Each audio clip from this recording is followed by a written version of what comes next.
Hi, it's me again with Corel Draw Tips and Tricks, just playing around tonight. I'm not saying you'll ever draw this, but it is a good lesson on some tools. Star tool, six-sided. Hit the P, put it in the center of the page. And you could start with any size, any dimension. You can change the number up here and make it fatter or thinner.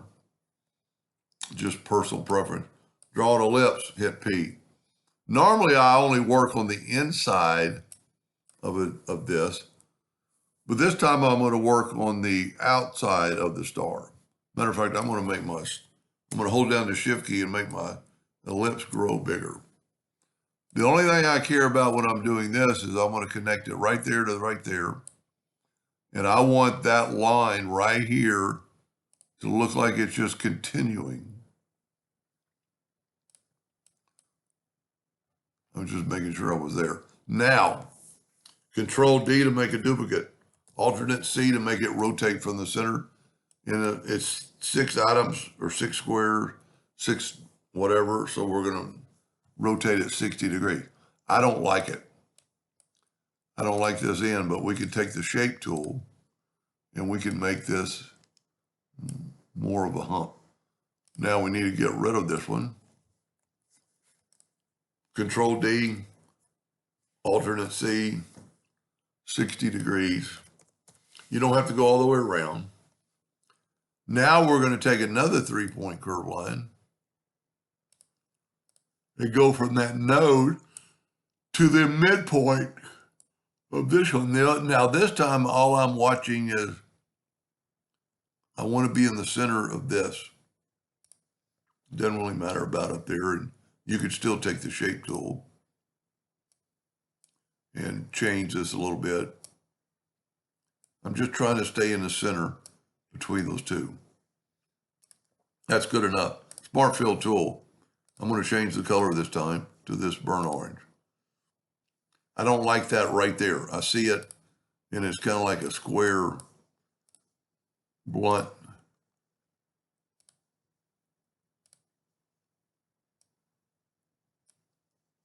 That might be better.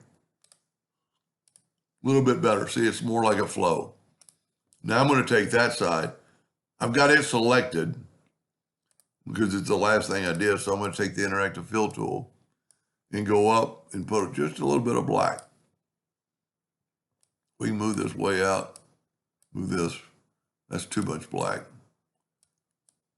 Now take that one.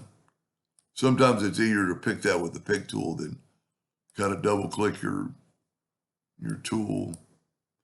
And see, I just think it kind of makes it look like it's going to the bisque. I'm trying to get it away from that dark side.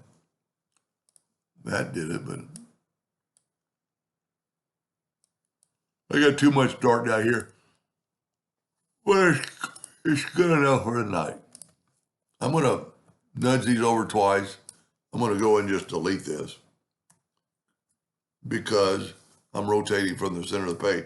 Nudge it back over twice. Control G to group, Control D to duplicate, alternate C to get it rotate from the center of the page. And we have 60 degrees.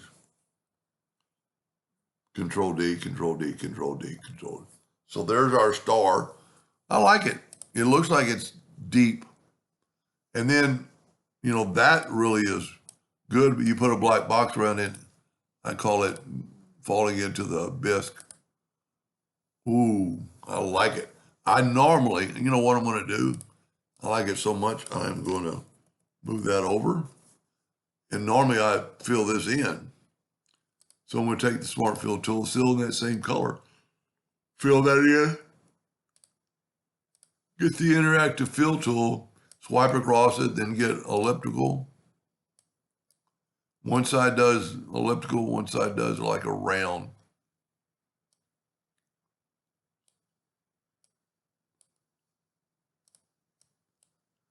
I like this one better. Anyway, like I said, when I do a video like this, if you get one tip, I'll be happy. But that's a pretty cool graphic. if I do say so myself. I hope that helped a little bit. Thank you for watching.